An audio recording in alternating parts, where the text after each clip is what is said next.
time, all the time, all the time. Rat Pack, what up? All the time, all the time, all the time. Rat Pack. Back in the basement, homie. Way before the first placement, homie. Back in the basement, homie. Way before the first placement. Yo, what's up everybody? I'm at the corner of Stanton and Gravers Ave. This is where I grew up.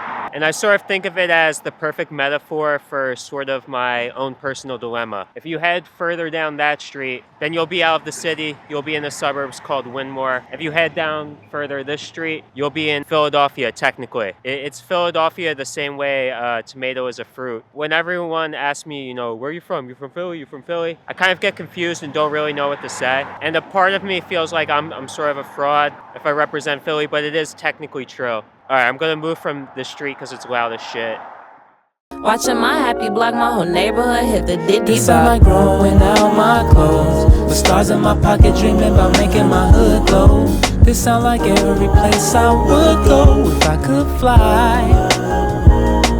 This feel like every summertime, fall asleep dreaming about all the places I could go, and every one of them feels so close, still chasing time. I literally never even knew why this was called the water tower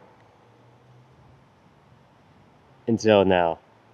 Alright, so the plan was for me to record here, but of course the one time I'm here a year, there's like construction or some shit going on in the background, so it is what it is. To the Wissahickon Creek we go. Oh yes, I made it alive. Glacial Drive, headed to paradise.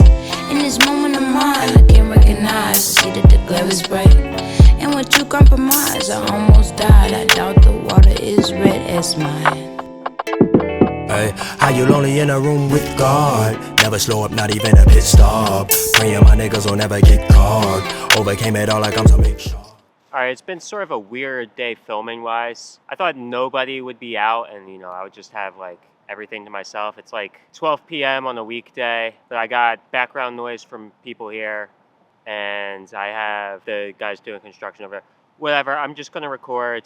Enough of the disclaimers. I want to talk about, you know, sort of this idea that I've always felt like a contradiction just due to my upbringing. I always felt like there was two sides pulling me apart and trying to force me to choose a side.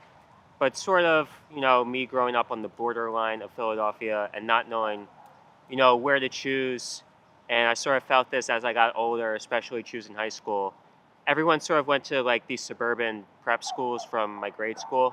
And I was one of the few that went to, you know, not only a school in the city, because sometimes they would go to like a prep school in the city, but they're just going to a school in the city with a bunch of suburban kids. But I went to, you know, a magnet Philadelphia public school. I had a good time. I had a good experience there with people who were from, you know, literally every part of Philly, west, north, south, southwest, everywhere. And it would be confusing because I would a little bit feel like I was kind of a broad suburban kid trying to be in the mix. And to an extent, I kind of was.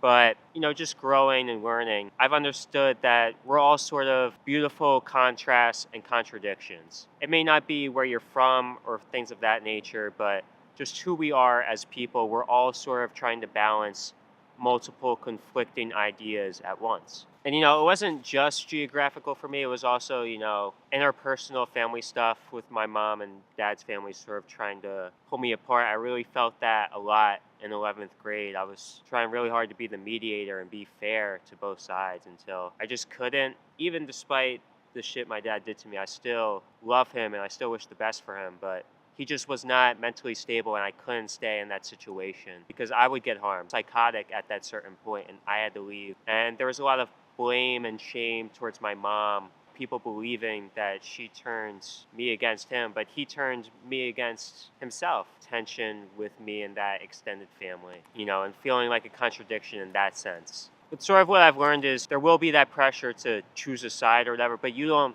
have to. You don't have to be one thing or the other. You could be multiple things at once that somewhat contradict each other, but that's just life. Sort of who I am and sort of who I accepted being, you know. I'm not one thing and I'm okay with that. Yeah, it's a strange thing. A lot of people tried to project things onto me and tried to give me preset identities that I just didn't fit into. I've learned some of the most beautiful things in life are contradictions or contrast. Even right now, I'm where land and water meet. You know, those beautiful sunsets that I take, that's where light and dark intersect. And I think if you try to polarize yourself, you're missing that inner beauty within you. I am sort of this strange mix of, you know, because I was making music before, but now I'm making these videos, but I feel like you can still see, you know, sort of that hip hop influence with the songs that I choose in these videos and the instrumentals. And just sort of the vibe, sort of, you know, how I go with the flow. That's like freestyling. That's what I came up doing in high school, you know, just rapping at the table or whatever. That doesn't go away. You sort of transmute that energy into something else. I usually do like this call to action sort of thing.